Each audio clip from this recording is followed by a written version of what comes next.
হয়ে গেছে, উনি এই হয়ে গেছে ওই হয়ে গেছে বলে এতে চিড়ে ভিজবে না, এই শক্ত মাটি।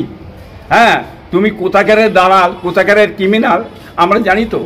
হ্যাঁ, বামপন্থীটাকে খেয়ে ধুঁড়িস সাত করে ধ্বংস করে দিয়ে হ্যাঁ আবার তৃণমূলে ঢুকেছো, এবার তৃণমূলটাকে খেয়ে ধুঁড়িস সাত করে ধ্বংস করার জন্য লেগে গেছো। এটা এই মুহূর্তে সবকটি বড় খবর আপনাদের কাছে সত্য একটা ভিডিও নিয়ে এসেছি, সম্পূর্ণ আপনারা ভিডিওটি দেখতে থাকবেন। পীর আল্লামা ইব্রাহিম সিদ্দিকী চাচাজান বলছে যে শওকত মোল্লা জাহান নামে কুকুর, তাকে জাহান নামে উনি যাবেন। তার সাথে সাথে আমাদের পীর পরিবারের এক সন্তান পীরজাদা কাসেম সিদ্দিকী আমার ভাইপো, উনিও কিন্তু ক্রিমিনাল, উনিও কিন্তু জাহান নামে যাবে। আসেন দেখতে থাকে কিভাবে বিস্ফোরক সে শওকত মোল্লাকে আর কাসেম সিদ্দিকীকে চরম ধোলাই করছে আপন নিজের চাচা। আসেন দেখুন পীর আল্লামা ইব্রাহিম সিদ্দিকী চাচাজান কি বলছে, দেখুন বক্তব্য শেষ পর্যন্ত দেখতে থাকুন আর আপনাদের মূল্যবান মতামত জানাবেন।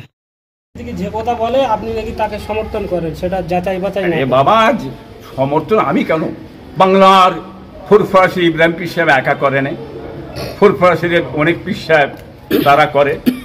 কি বুঝতে পারছেন না? বাংলার কোটি কোটি কোটি কোটি মানুষ হ্যাঁ সমর্থন করে। কি বুঝলেন? অতএব এটা নতুন কথা এমন কিছু নেই।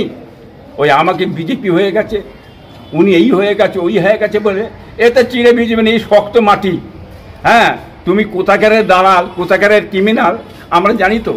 হ্যাঁ, বামপন্থীটাকে খেয়ে ধুঁড়িস সাত করে ধ্বংস করে দিয়ে হ্যাঁ আবার তৃণমূলে ঢুকেছো, এবার তৃণমূলটাকে খেয়ে ধুঁড়িস সাত করে ধ্বংস করার জন্য লেগে গেছো। এটাকেও ধ্বংস করে দিচ্ছ, পাঠিয়ে দিচ্ছ, জাহান নামায় পাঠিয়ে দিচ্ছ।